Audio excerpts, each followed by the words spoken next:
Bom, pessoal, essa notícia da detenção do general Surovikin, ela começou a circular hoje pela manhã em alguns canais de Telegram russos. E, à tarde, uma notícia que teria, pelo menos teoricamente, uma maior robustez, foi dada por um jornal chamado Moscow Times. Então, antes de mais nada, eu quero dizer para vocês que esse Moscow Times é um jornal que, desde março de 2022, está sediado em Amsterdã, na Holanda. E por que ele está sediado em Amsterdã, na Holanda? Porque quando começou o conflito na Ucrânia, este jornal, em função de suas publicações, foi considerado pelos serviços de fiscalização a respeito de comunicação na Federação Russa como um jornal que estava indo numa linha que foi considerada como não sendo do interesse do Estado da Federação Russa. Então ele voltou, porque na realidade seu idealizador é de origem holandesa, ele voltou para Amsterdã e de lá ele tem veiculado estas informações. De lá eles estão veiculando estas informações. Informações extremamente conflitantes, informações que não são corroboradas por meios oficiais. A Rússia, não confirma que o general Sergei Surovikin, ele efetivamente teria sido detido. Agora, o que gerou muita especulação durante o dia de hoje foi o fato, foi o fato de que ele não aparece há algum tempo. Agora, nesse exato momento que a gente conversa, eu vejo que a edição digital do jornal Folha de São Paulo, a questão de alguns minutos atrás, reafirma a notícia. E eu vou dar a notícia da Folha de São Paulo para vocês, antes de nós continuarmos falando sobre esse tema e suas contradições, muita gente perguntando quem é o general Surovikin. Então, a Folha de São Paulo dá a seguinte notícia: Rússia prende general de alto escalão ligado a líder mercenário. Segundo relatos, defesa investiga se Sergei Surovikin apoiou o motim do final de semana. A matéria do Igor Gielo, e ele diz o seguinte: o governo da Rússia deteve um de seus mais importantes generais, Sergei Surovikin, aparentemente para interrogá-lo sobre seu grau de envolvimento no motim de mercenários do grupo Wagner. O mais grave desafio à autoridade do presidente Vladimir Putin em mais de 2 décadas de poder. A prisão foi relatada inicialmente por canais russos militares no Telegram, como o Raibar, o jornal The Moscow Times publicou a mesma informação. Repetindo, o jornal Moscow Times, diferente do que se apregoa, não é editado na Rússia, ele está na Holanda. Depois, baseado em 2 funcionários do Ministério da Defesa, e a Folha de São Paulo acaba de afirmar que ouviu a mesma versão de uma pessoa com acesso ao Kremlin. Até aqui o governo russo não comentou o caso, é bastante provável que não confirme nada. Nessa quarta-feira, 28, o jornal The New York Times havia publicado reportagem afirmando que Surovikin estava sob investigação devido ao motim e que tinha conhecimento prévio do movimento. O general não é visto em público desde domingo 25. No sábado 24, ele apareceu, vocês lembram, ele estava inclusive com uma arma na mão, pedindo a unidade do povo russo e pedindo para que o povo russo, na realidade, apoiasse maciçamente o presidente Vladimir Putin. E segue a nota do jornal Folha de São Paulo.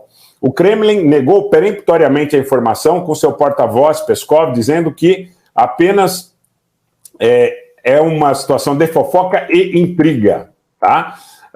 Mas, segundo o Raibar e o contato da Folha, Surovikin foi detido no domingo e está em uma prisão militar. Não está claro, porém, se ele teve alguma participação na sublevação liderada pelo homem que até então era conhecido como o chefe de Putin, entre aspas, Yevgeny Prigozhin. Surovikin era visto como general de mais alto escalão próximo de Prigozhin, em oposição à ala liderada pelo ministro da Defesa, Sergei Shoigu, que o mercenário nominalmente quis derrubar no final de semana para evitar a dissolução de seu grupo.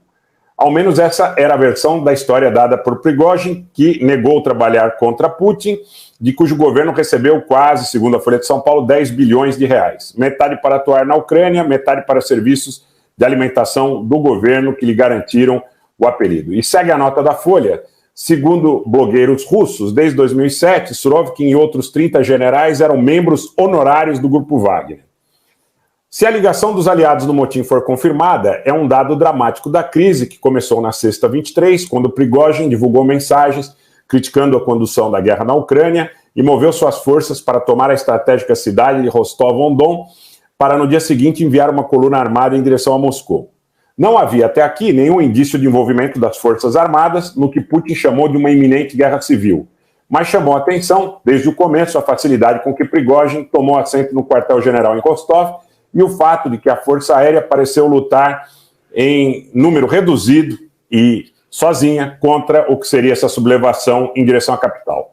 Por outro lado, Surovikin também é o comandante das Forças Aeroespaciais Russas, incluindo a IA aérea, o que significa que seus soldados foram mortos lutando contra o Wagner, o que torna o enredo ainda mais difícil. Surovikin, o implacável e brutal general Armagedon, segundo a Folha, teria ganho o apelido na campanha russa na Síria. Não é um militar qualquer, um dos mais respeitados comandantes de campo do país. Ele comandou as forças na invasão da Ucrânia e esteve até outubro de 2022 à frente das tropas. General foi substituído pelo número 2 da defesa, general Valery Gerasimov, em um movimento político nunca explicado totalmente. Bom, a Folha segue, é uma matéria muito extensa, mas o que nos interessa efetivamente, sob o ponto de vista do destino do general Sergei Surovikin, aqui está dado. Ao seu dilemos, nós aqui não temos preconceito. Você diz, a Folha de São Paulo, pelo amor de Deus, não, nós vamos falar sobre a Folha de São Paulo, mas nós vamos falar também sobre os meios russos, nós vamos falar sobre as versões que muitas vezes se contradizem. Porque, vejam, e isso vale para todos que estão aqui presentes, se nós adotarmos uma versão única, nós trabalharemos nos mesmos moldes daquilo que nós em algum momento criticamos, que é o monopólio da informação que não aceita a contradita. Nós não teremos aqui nenhum tipo de informação que não seja passível de contradita. Então é impossível que nós demos uma versão única e que nós censuremos de antemão qualquer versão que não nos agrade. Isso não faz com que nós estejamos à altura da proposta que defendemos, que é uma situação de pluralidade no âmago, na real dimensão do que isso significa. Não adianta dizer que a gente não torce, que a gente não tem lado, que a gente não tem uma perspectiva, vamos dizer assim, tendenciosa, se nós adotarmos na prática uma situação discrepante. Então, é imperativo que nós estejamos além das palavras, que nós estejamos nos gestos.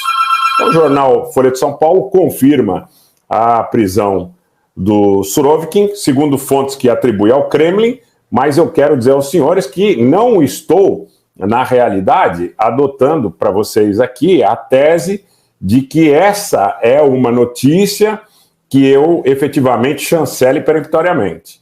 Porque se o Kremlin até aqui não admitiu oficialmente, se o jornal Folha de São Paulo diz que aconteceu, se o Ribari em algum momento diz que aconteceu, se esse jornal Moscow Times, à parte, se é um jornal que me parece nitidamente trabalhar contra o governo russo, diz que aconteceu, o que nós temos que efetivamente colocar aos senhores são as versões conflitantes.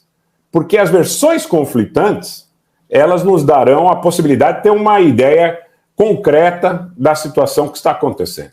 Sem versão conflitante não há a menor possibilidade. Eu posso chegar aqui porque tem muito canal que faz isso, que diz que não torce, que diz que não tem lado, que não tem tendência, mas censura a informação que lhe é contradita. Eu não vou fazer isso. Tá? Não vou fazer isso. Então, criou-se uma dimensão de admitir que, de repente, determinado meio não tem a credibilidade em nenhum aspecto das notícias que veicula. E a gente tem que dar a notícia aqui. Até porque se não tiver credibilidade, depois a gente vai ter mais condição ainda de criticar.